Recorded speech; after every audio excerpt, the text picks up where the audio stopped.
Magandang hapon mga ka-happy hour. Narito ang mga balita para sa MBC TV Network News Update, 3 PM edition.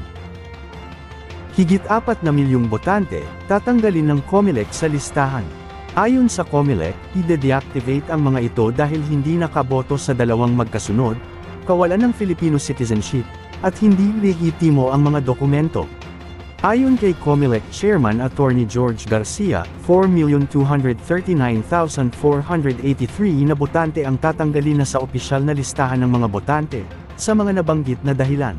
Sa datos, pinakarami ang 2 beses, na hindi nakaboto sa Calabarzon na umabot sa 733,245 na botante, at sinundan naman ang Central Luzon na aabot sa 503,280 na botante.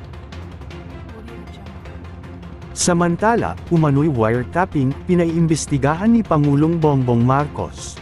Sa panayam sa Makati, sinabi ng Pangulo na may nababanggit tungkol sa isang tape, na nagkukumpirma umano ng kasunduan ng Pilipinas at China sa management sa Ayungin Shoal. Pinaiimbestigahan ni Pangulong Bongbong Marcos ang umano'y wiretapping ng Chinese Embassy kay dating AFP Western Command Vice Admiral Alberto Carlos. Gusto mismong marinig ni Pangulong Marcos Jr. ang nilalaman ng sinasabing wiretapping, kung may ilalabas ang embahada o Chinese government.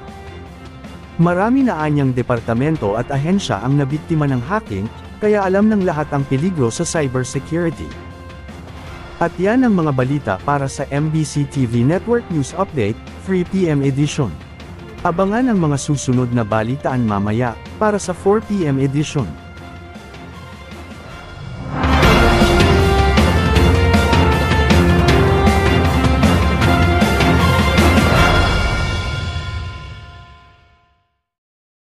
Mga ka-happy hour, kung gusto mong manood ang mga balita sa MBC TV Network News Update, mag-subscribe sa aming YouTube channel, at i-like ang aming Facebook page.